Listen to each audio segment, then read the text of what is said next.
The cold is back, so prepare your blankets and get comfortable for this long, dark and chilly night, as we let the darkness take control.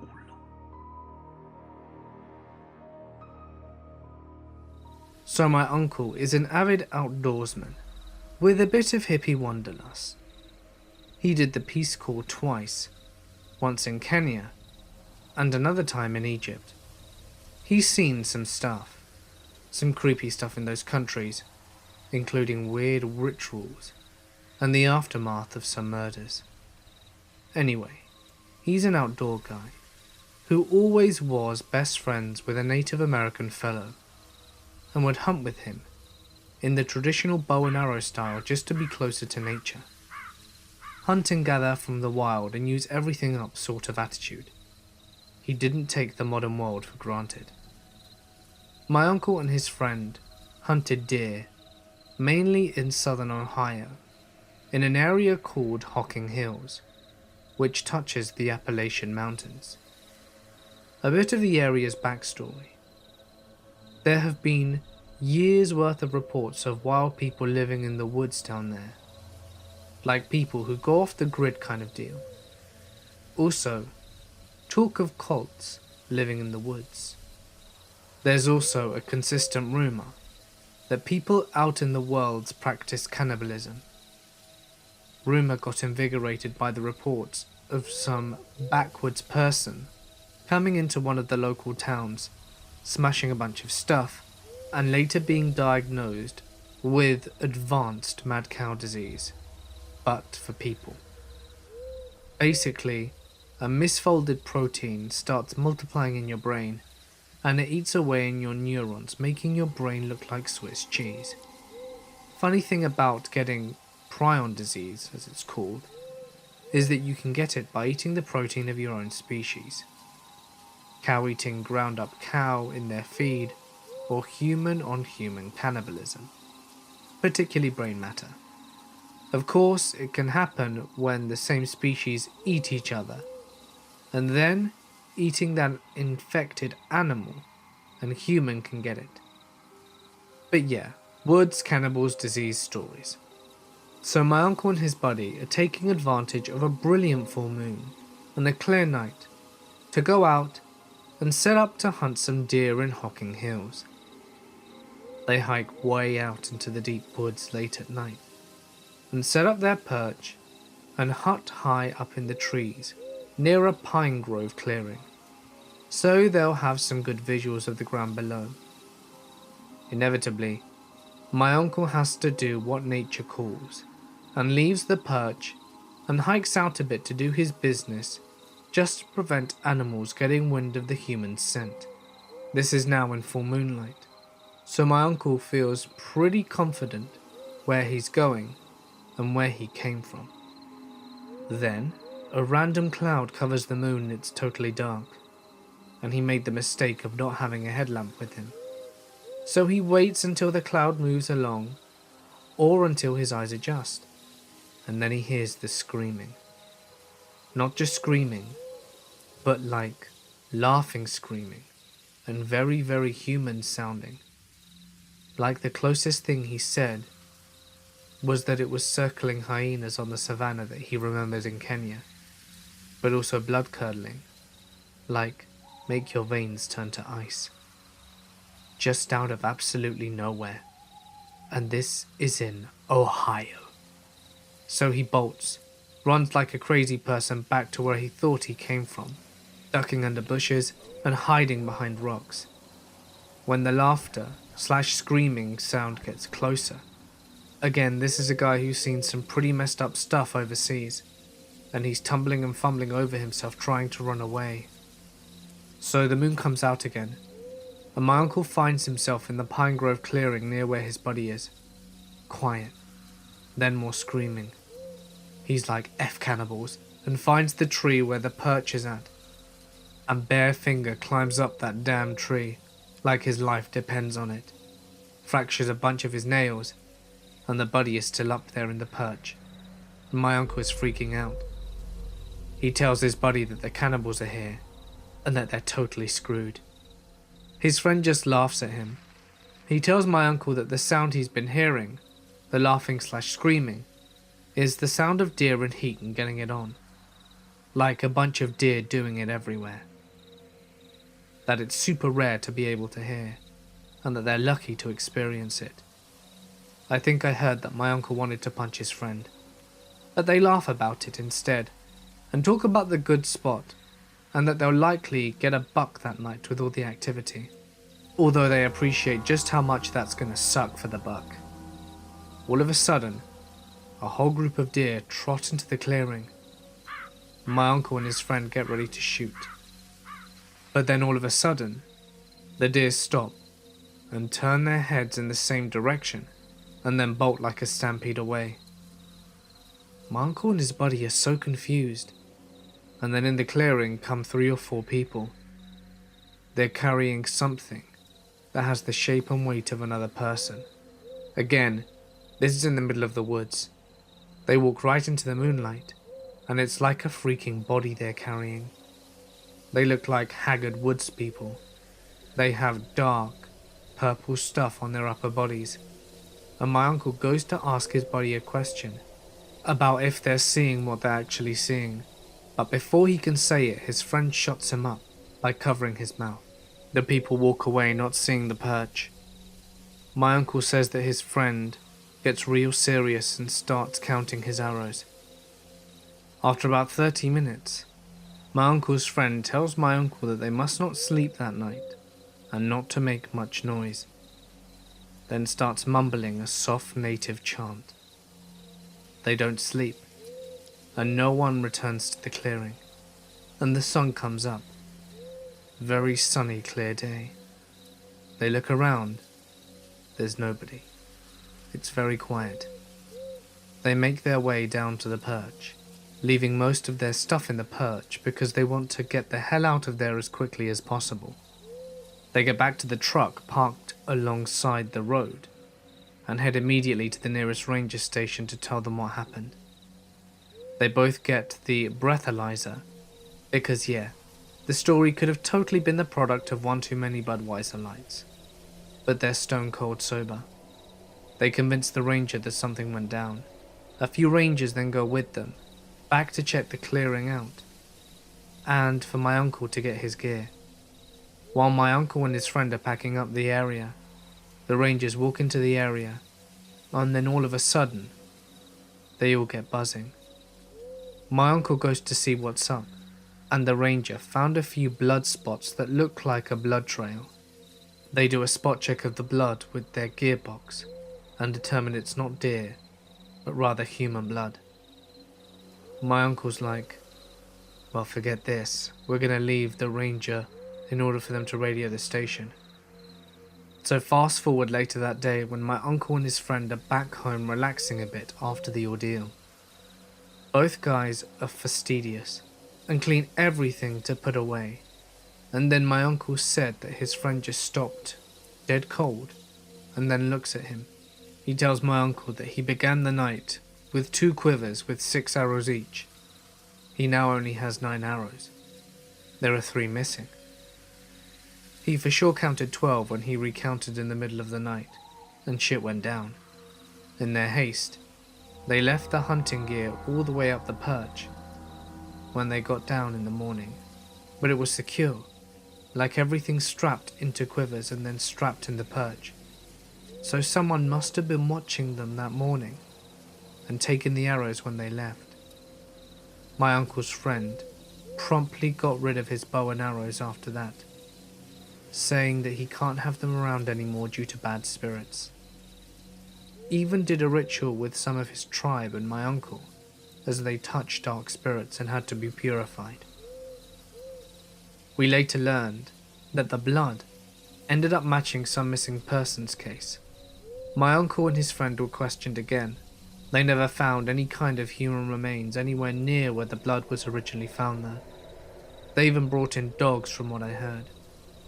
Said missing person never became found again either. My uncle was told that a possible homicide can't be proved or considered because it was just him and his friend in the dark one night from far up in some trees. Besides that, there was no evidence found. That's why there wasn't any crime. So, mystery. But my uncle is convinced that what he heard that night running back from when he went down to go to the toilet was probably more than just deers doing their thing. Suffice to say, that was the last time they went into Hocking Hills woods for deer hunting. They were also banned from considering going to Hocking Hills for family day hikes. To this day, I'm super wary of hiking anywhere in the Appalachians. This is by far the most creepy thing that has happened to me to date. I usually feel fairly safe in my town, but this one incident has certainly awakened me to the fact that no place is perfectly safe. It was this New Year's Eve just gone, when my friend called me and asked if I wanted to go to the New Year's Eve festival at the beach with her and her boyfriend. Being the kind of person who normally just stays at home and does nothing special for this particular holiday, I of course agreed. New Year's Eve in my town holds a festival at the beach in celebration.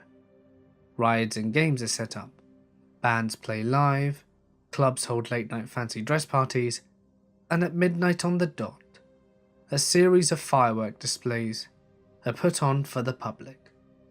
Normally thousands of people turn up, so the beach can get quite loud and crowded, but it's still a pleasant atmosphere all around. Before hanging up, my friend Jess asks me if I will pick up her and her boyfriend Tyler on my way to the beach. She also lets me know that one of our other closest friends will be coming along, and that we should go straight to her unit so that we can all walk down to the festival together. I told Jess it won't be a problem, and then go get ready. After about an hour I'm ready. I do not yet have my license, so I need to ask my dad if he will pick up my friends and drop us all off. He agreed, and it only takes about 3 minutes to drive to my friend's place, and then a further 10 minutes to drive to my other friend's unit. My other friend Hayley lives in a small 2-bedroom unit with her mother, and the unit is right next to the beach, and it only takes around 5 minutes to walk down to where the festival takes place. When we arrive, she is already outside waiting for us, standing on the balcony and enjoying the sunset. We all file out the car, making sure to thank my dad for dropping us off, and then head upstairs to greet Hayley. We all hug and begin catching up, as we hadn't seen each other for a couple of months. We all headed inside for about 10 minutes to grab a drink and catch up a bit more. Hayley's mother came out and spoke to us for a bit as well. At this point the sun had almost very well truly disappeared, and so we decided this was the perfect time to head down to the festival. The walk down to the beach was pleasant. It was a warm summer night, and there was a cool breeze to ward off the heat, and the whole area smelled of cotton candy, buttered corn and warm donuts. We spent the first few hours going on rides together, and then we went and bought some food and sat down on the sand to eat it. So far the night was amazing, as usually whenever I went out with my friends, there was always a parent with us, but not this time. It felt great. It felt like freedom. After eating, we went up to the stage where the live bands were playing and danced for about an hour. There were plenty of classics being played like YMCA, Time Warp, and various hits from Greece. All in all, it was a really fun time. After an hour of dancing to music, the 4 of us decided to head back to Hayley's unit for drinks of water, as we had all spent all our money. At this point, it was well and truly dark and around 11 o'clock, and the heat of the day had subsided to a pleasant warmth. We walked along the path merrily, saying Happy New Year to every passing group or cop. A few partygoers on the 4th floor of the apartment complex shouted, "Hope you have an epic new year," drunkenly at us, and we laughed and wished them the same. As we walked further away from the crowd and the noise, the lights grew less and less. There aren't many streetlights near my friend's unit, and we were soon engulfed in a soothing darkness, with only the moon to light our way. It was at this point that I for some reason began to feel uneasy. It was too quiet for my taste. You know that feeling that you get when you're being watched? Or at least when you think that you are being watched? That exact feeling washed over me, and I subconsciously moved to walk in between Haley and Tyler, instead of walking on the outside of the group. I shrugged off the feeling after that, attributing it to the fact that perhaps my ears were just used to the loud noise of the festival. They were ringing a bit after all. We ran into another group of people that we knew from school along the way, and the feeling was completely forgotten. I had missed these people after graduation, and immediately struck up friendly, light-hearted conversation. We parted and made ways to Haley's unit, and climbed the stairs in. Haley's mother and her boyfriend greeted us upon arrival, and we all got drinks of water from the refrigerator before relaxing together on the couch. We were all a tad worn out at this point, and the fireworks weren't for at least another hour, so we decided to chill at the unit and head down to the beach around 11:45. We all joined around and had snacks, and then Haley asked if she could sleep over at my place. I ring my folks to make sure it's okay with them, and they give me the okay. My parents love having Haley over. She's a very well-mannered person and likes to help out where she can. At 11:45, we all leave the unit and begin heading down the beach. We only get about a minute down the road before Haley says that she has forgotten her pain medication for her bad knee, which she is supposed to take before bed. At this, Jess seems a little annoyed but reluctantly agrees that we should go back so that we don't have to make another trip back before the night ends. We head back, and the whole way Jess seems to be a little distant, like her mind isn't on the conversation at hand, and she's more focused on something else. I am the most quiet and observant of the group, so I notice her silence quite quickly, since she's usually quite a chatterbox. I ask her if she's alright, and she just says, "Of course," and so I simply leave her to her thoughts. Perhaps she was just pissed that we had to go back and get the pills. Upon retrieving Haley's pain medication, we head back out again, and this time Jess suggests that we walk on the other side of the road. It's more well lit, and there are parents with children on the playground. We think nothing of it and agree, as both Haley and I have poor night sight, and a bit of light would be rather welcome. When we are halfway across the road, Jess mutters to me, "Don't look behind." My first thought is that maybe there is a drunk person with their pants down, urinating against a wall or something. But then Jess adds to the whole group, "Walk faster." I begin to feel uneasy, and immediately we all obey her request, knowing that whenever Jess tells us to do something seriously, it's usually for good reason. Word goes around the group to not look back, and despite the nagging human instinct to look, I trust Jess. When we are across the road, I ask Jess what was wrong, and what has her so on edge. She replies, "There's 3 guys in black hoodies following us. I recognized them from earlier." Earlier? I think to myself, puzzled. And then Jess explains that she saw those same 3 men when we came from the unit from water earlier. A chill runs down my spine, and I realize that my sense of being watched probably came from those men.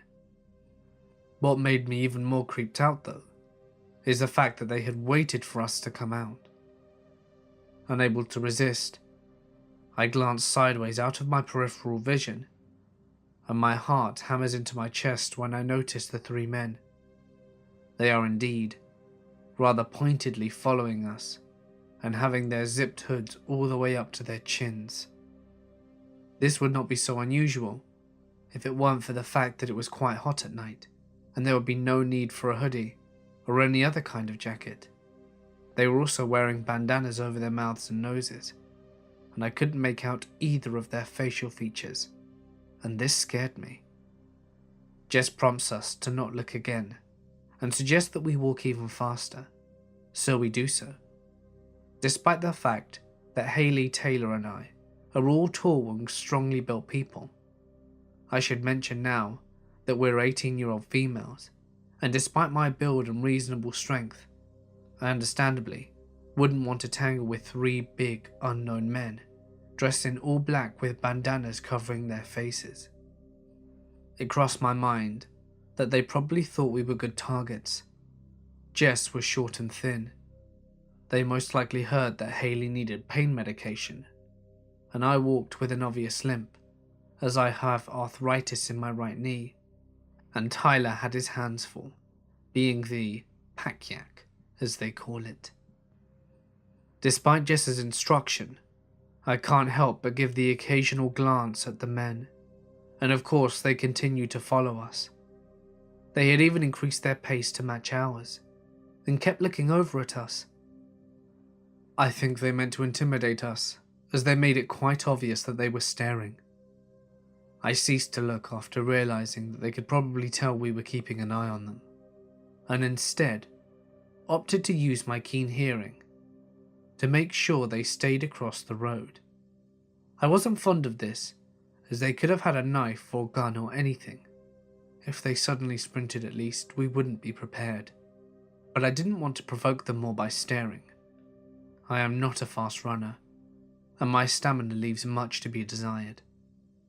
At this point the path ends and gives way to bushes and shrubs. The brushland is quite easy to go around, but doing so would mean going closer to the unknown men following us, and none of us wanted to do that. So we all make an unspoken agreement to take a shortcut through the bushes. The bushland doesn't go on for very long, and it would take us straight to the festival where we could quite possibly lose these men. We head into the bushes, taking care to stay together, and watch for snakes, as summer is the season when the snakes like to come out most, especially at the beach. It's Snake City.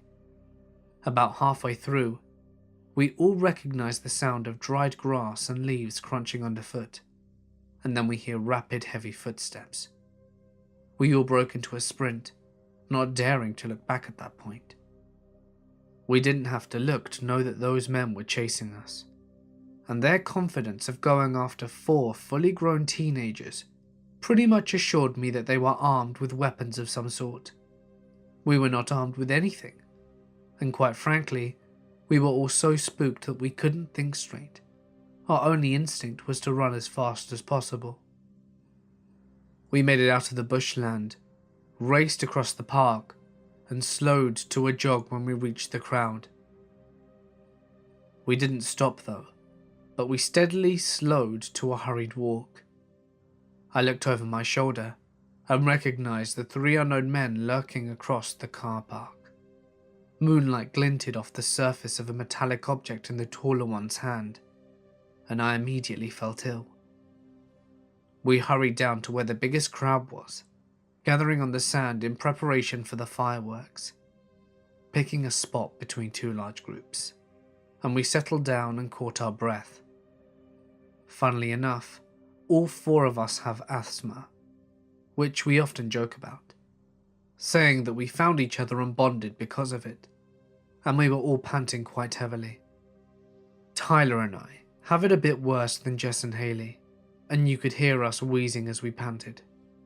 Soon, the fireworks started, and we had all calmed enough to somewhat enjoy them, although the unknown men were still in the back of our minds.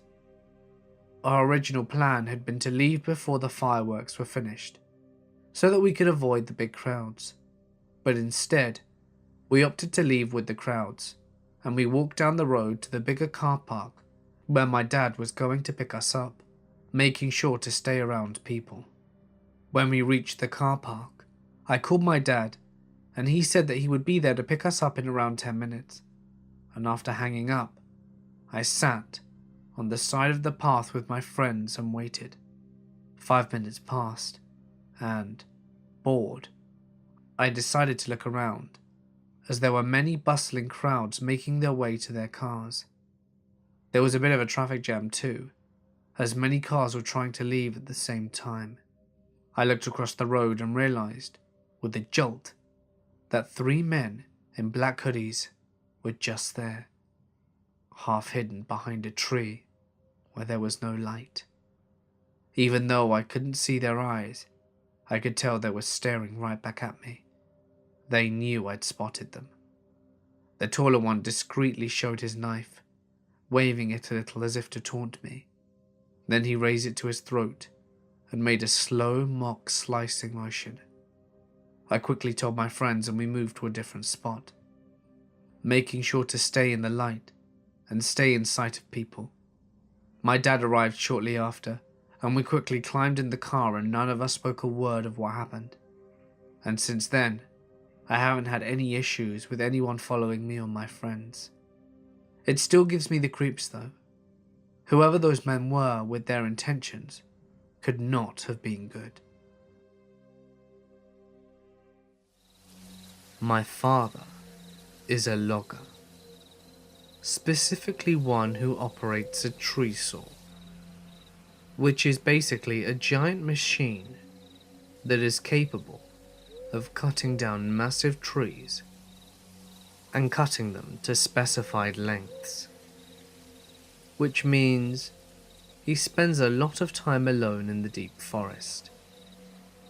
The way my dad's logging crew was set up is that he would be told where he was supposed to cut down trees, and he would go do that and be paid based on the amount of trees he cut, not on how long it took him.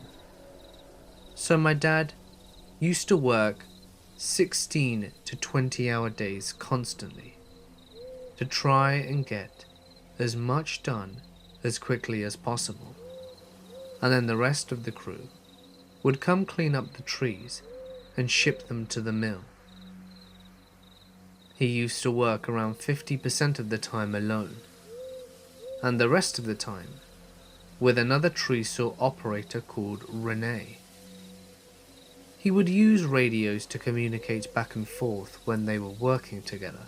So anyway, my dad and Renee were put on a new job site, and about 10 days in, everything was going as planned.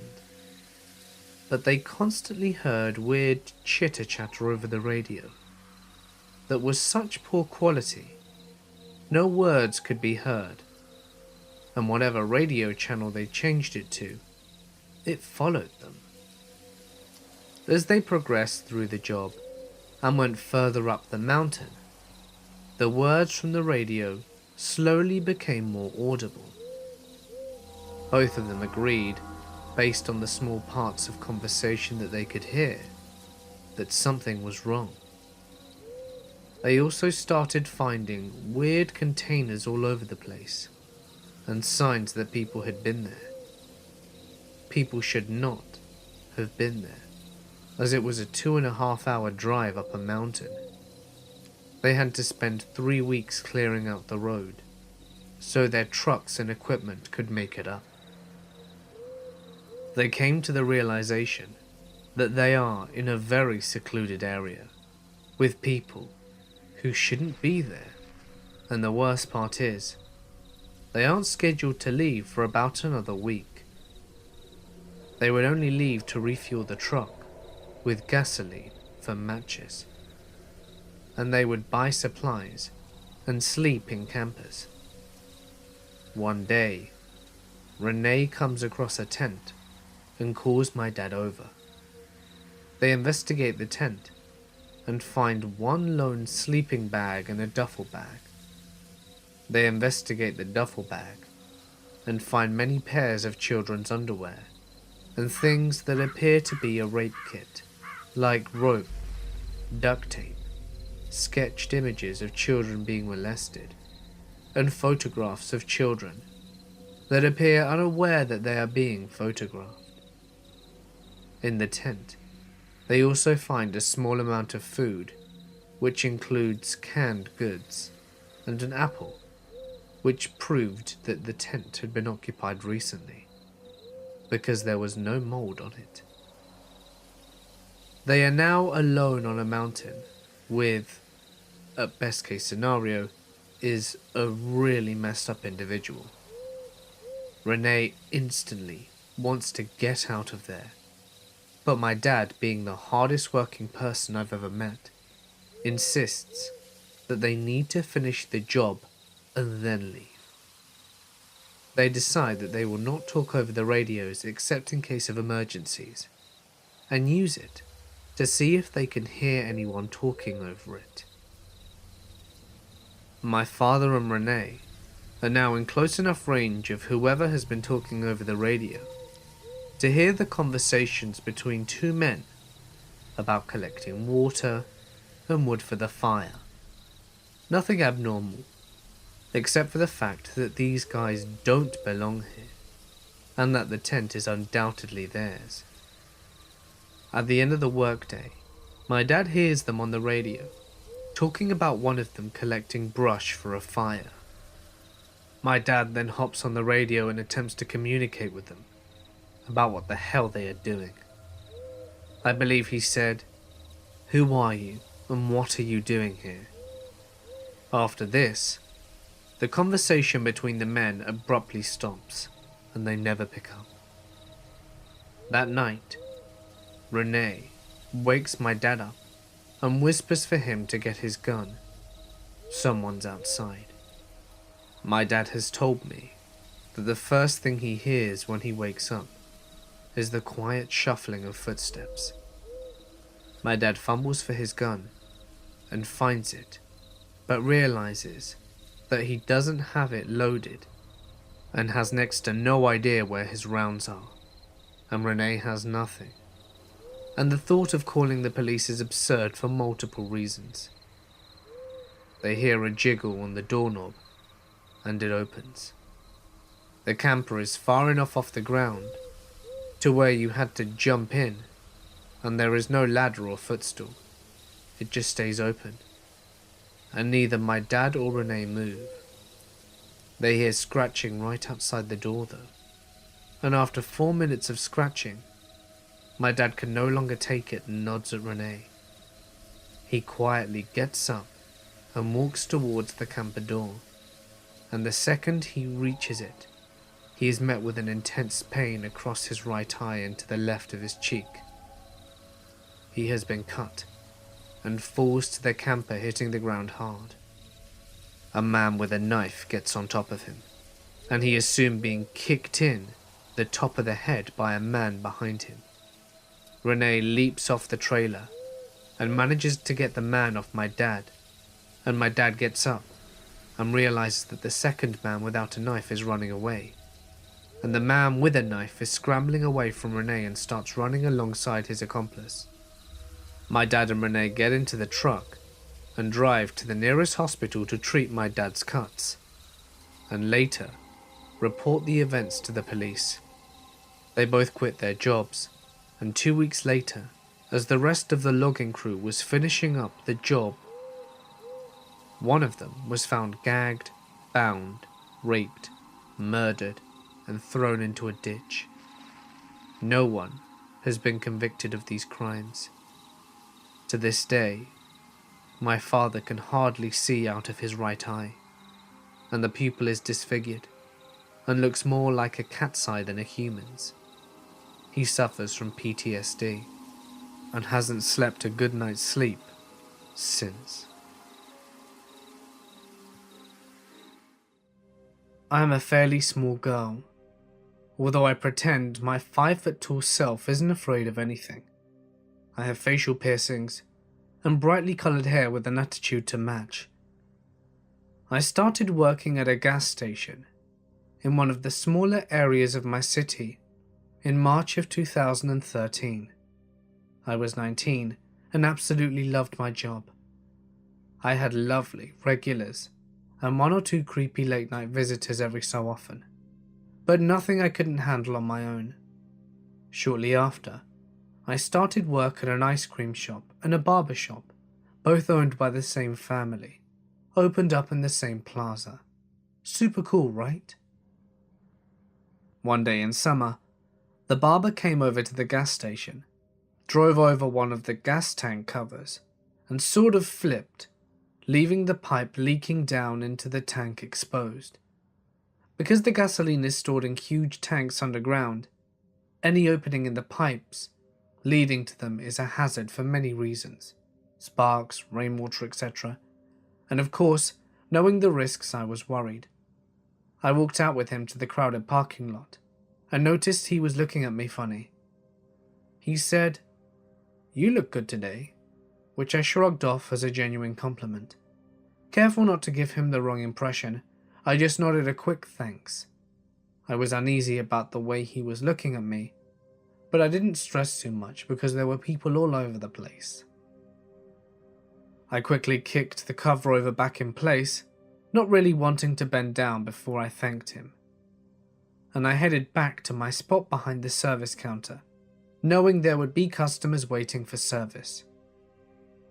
He came back in a short while later with a bowl of ice cream from his other shop and placed it down on my counter, saying, "I'm sorry for pulling you away from work. I was just worried about someone getting hurt." I smiled and thanked him, moving the bowl over to the other side of the computer. I went to get my wallet, and he promptly refused, saying all I needed to give him was a kiss. I laughed, thinking he was just harmlessly joking, like most of my elder clientele. And I joked, saying, "No kisses, but if I could, I would give you a hug," just assuming he knew about the rules of my workplace, as well as general not being a creeper.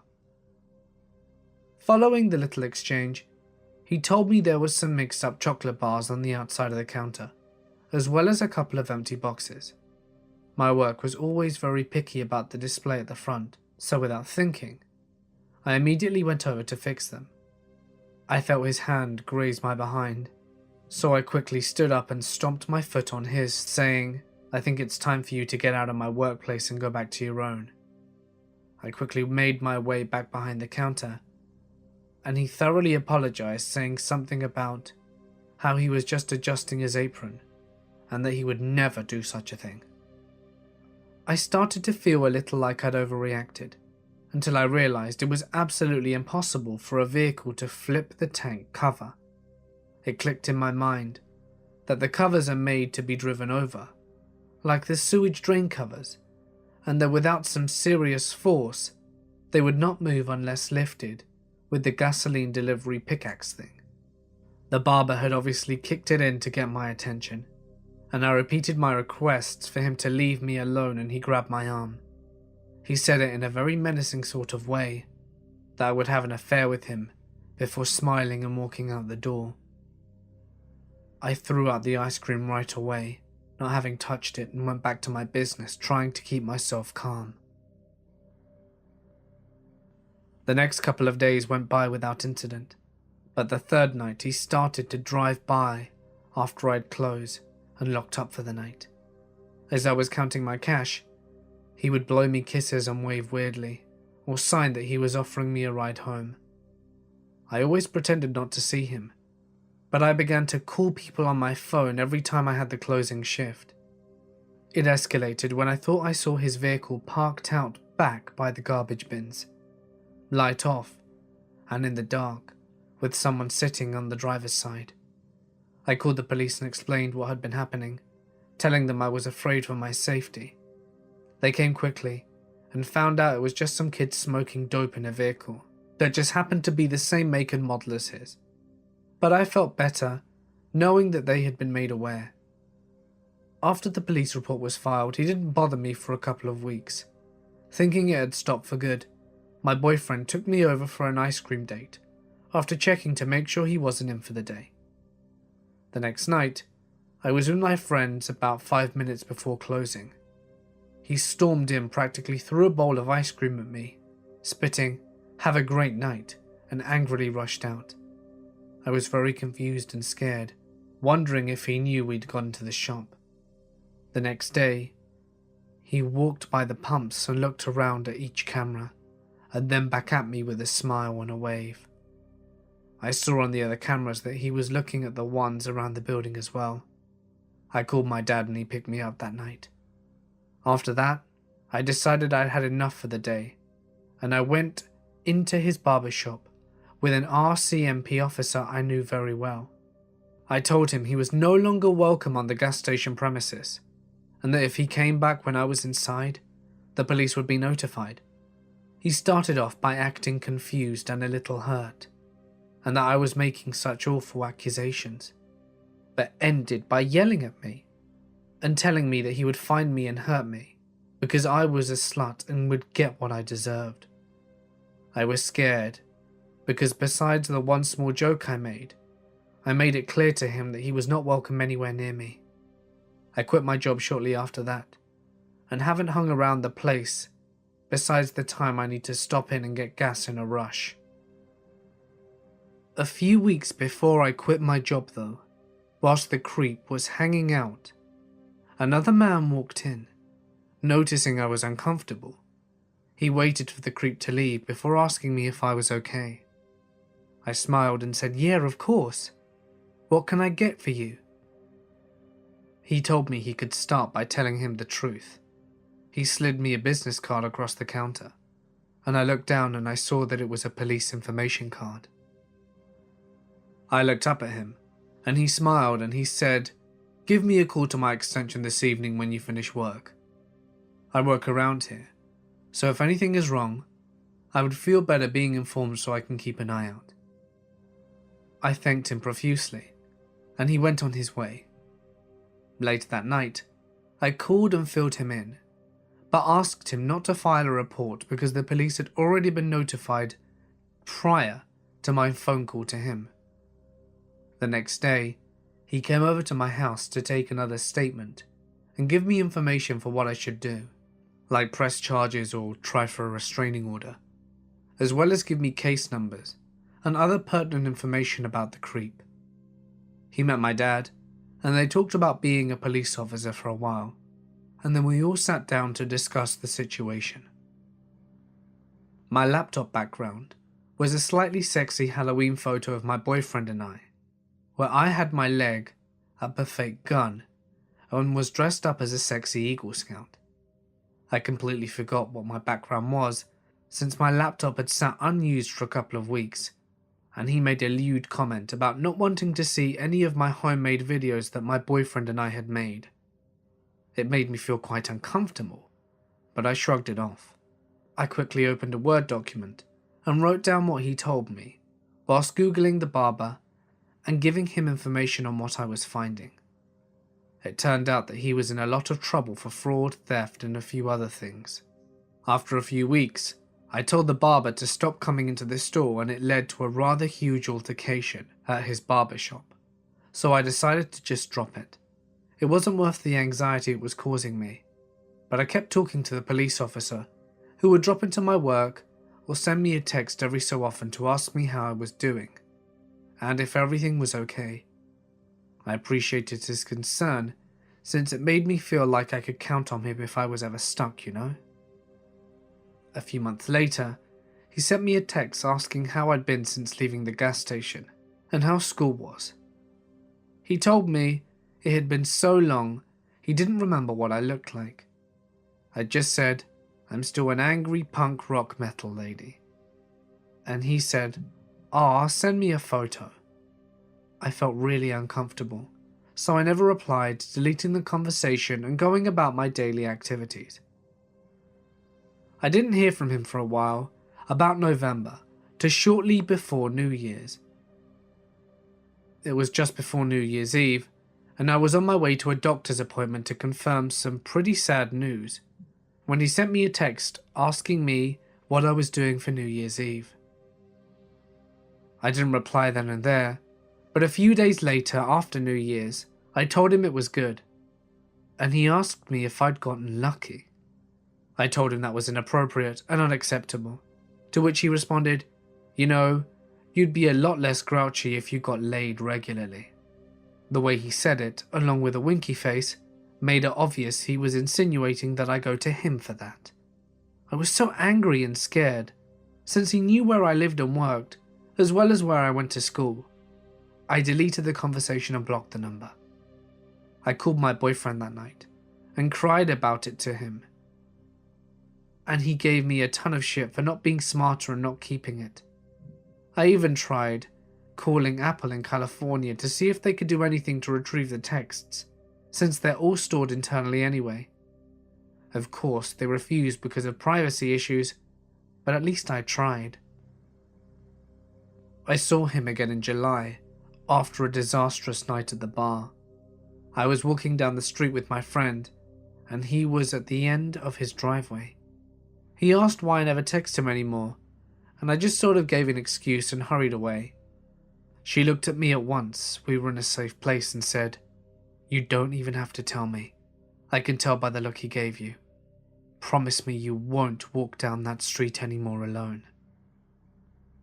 It's quite unsurprising that after all this crap, I'm having serious trust issues with new people.